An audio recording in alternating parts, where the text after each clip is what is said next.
আচ্ছা,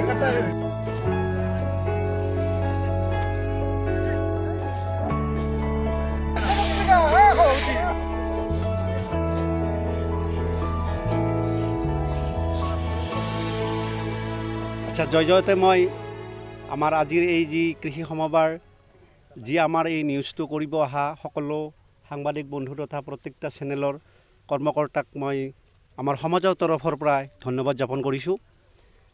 আমি কাৰিপাৰা মৰণৈপাৰ চুবুৰীবাসী ৰাইজে আজি বহু বছৰ ধৰি এই সমবায় পদ্ধতিত খেতি কৰি বিভিন্ন পৰিশ্ৰমৰ মাধ্যমেৰে আমাৰ নামঘৰৰ কিছু উন্নতিৰ কাৰণে আমি ব্যৱস্থা কৰি আহিছোঁ।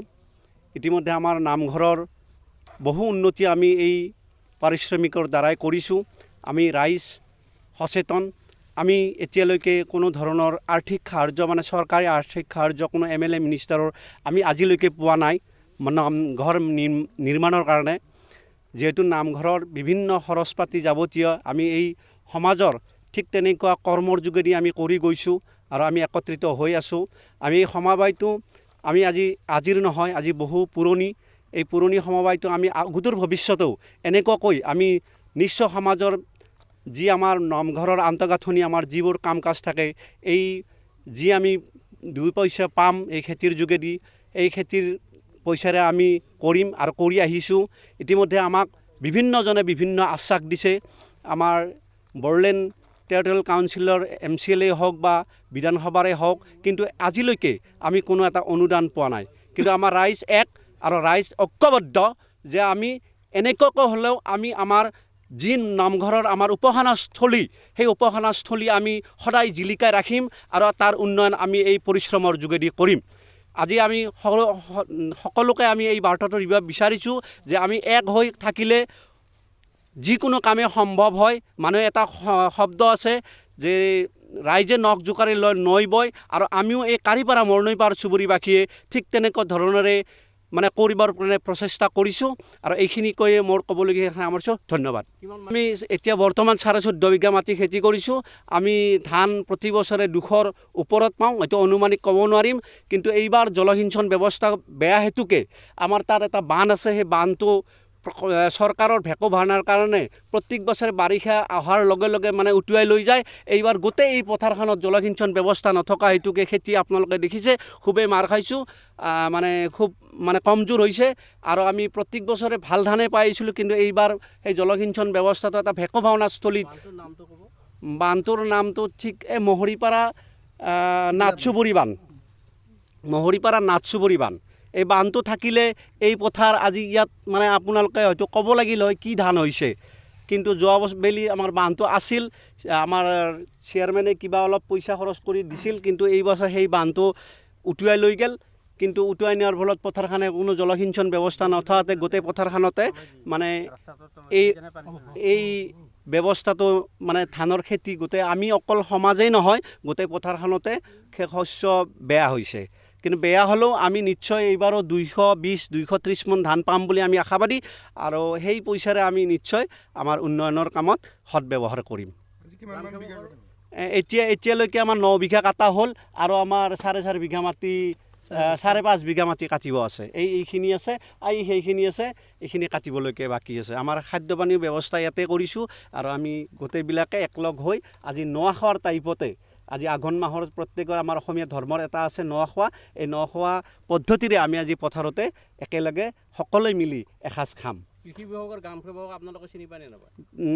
আগত পাইছিলোঁ মুনীন কাকতি, কিন্তু নতুনজনে আমাৰ লগত কোনো যোগাযোগ নাই। তেখেতে অফিচতে বহি থাকে। আমাৰ গাঁৱত এতিয়ালৈকে কোনো ধৰণৰ যোগাযোগ, আনকি সেই যিটো নেকি বানপানীৰ সময়ত কৃষি কঠীয়া মাৰা গ'ল, সেই সময়তো আমাৰ গাঁৱত আহি কোনো এজন মানুহৰ কি মাৰা গৈছে তেওঁ কিন্তু এতিয়ালৈকে কোনো খা খবৰ নকৰিল। বাহিৰে বাহিৰে কেইজনমানৰ নাম লৈছে, কিন্তু আমাৰ গাঁৱত আহি আমাৰ গাঁৱৰ সভাপতি সম্পাদক বা কৃষি বিভাগৰ আমাৰ মানুহ আছে, কিন্তু তেখেতসকলক কোনো ধৰণৰ লগ কৰি আমাৰ এই ৰাইজৰ অকল এখন সমাজৰে নহয় ব্যক্তিগত খেতিবিলাকৰো কোনো ক্ষতিপূৰণ নিদিলে, আমাক একো দিয়া নাই। কিন্তু বহুত মানুহৰ কঠীয়াৰ অভাৱত বা হেৰিৰ অভাৱত বহু জুৰুলা অৱস্থা পৰিলক্ষিত হৈছে। ধানৰ বীজটো আপোনালোকে নিজা আমি সম্পূৰ্ণ নিজে, ইয়াত কোনো চৰকাৰী বীজ নাই। আমি নিজে বীজ আমি হয়তো ইয়াৰ পৰাও ভাল ধৰণৰ বীজ ৰাখি থওঁ, বা যদি ইয়াৰ পৰা ৰাখিব নোৱাৰোঁ আমি সময়ত ভাল বীজ কিনি আনো। ধান কটাৰ পিছত আপোনালোকে উদ্যান শস্য কিবা কৰিবনে?